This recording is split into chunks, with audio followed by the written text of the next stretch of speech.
हम लोग कल विज्ञान में जो है ये व्युत्पन्न मात्रा की बात कर रहे थे, तो भौतिक राशि और उनकी परिभाषा स्थायी मात्रक क्या होता है। तो घनत्व तक हम लोग पढ़ लिए थे।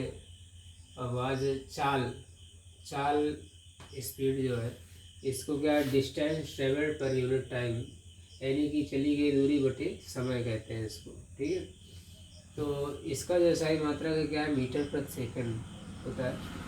फिर वेग की बात आती है, वेग यानी वेलोसिटी, तो इसको डिस्प्लेसमेंट पर यूनिट टाइम, विस्थापन बटे समय कहते हैं। विस्थापन से मतलब भी दूरी का है। ठीक है, तो ये भी होता है मीटर प्रति सेकंड, इसका सही मात्रक है। त्वरण की बात आ रही है, acceleration, change in velocity per unit time. ठीक है, यानी कि वेग बटे समय, क्या बोलते हैं, वेग बटे समय यानी कि चेंज इन वेलोसिटी।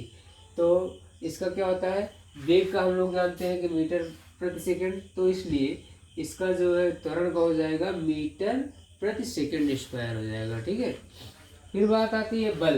बल क्या होता है, मास इंटू एक्सलेशन, द्रव्यमान गुणे त्वरण होता है। ठीक है, अभी आप एक्सलेशन देख रहे हैं, एक्सलेशन का मीटर प्रति सेकंड स्क्वायर है, इसलिए मास का क्या होता है, द्रव्यमान का किलोग्राम होता है मात्रक, तो इसलिए किलोग्राम इंटू मीटर प्रति सेकंड स्क्वायर हो जाएगा। ठीक है, फिर संवेग मोमेंटम, इसका क्या होता है, मास इंटू वेलोसिटी होता है। तो मास यानी द्रव्यमान का किलोग्राम और वेलोसिटी का क्या होता है, मीटर प्रति सेकंड। ठीक है, फिर आवेग की बात करते हैं, इम्पल्स जिसे बोलते हैं, फोर्स इंटू टाइम इंटरवल। ठीक है, तो इसका मतलब फोर्स क्या है, बल।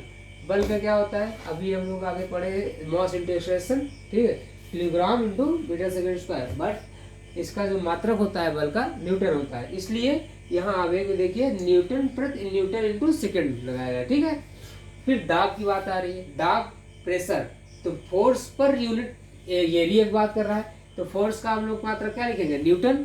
ठीक है, फिर पर यूनिट एरिया यानी क्षेत्रफल, लंबाई गुणे चौड़ाई, मीटर स्क्वायर, न्यूटन प्रति मीटर स्क्वायर। और दाब का जो मात्रक होता है क्या होता है, पीए, पास्कल। पास्कल, ये सारे मात्रक ध्यान रखिएगा, न्यूटन, पास्कल, और आगे आगे अभी आगे 2-3 बचे हैं, सो कल करके फिर आगे बढ़ेंगे।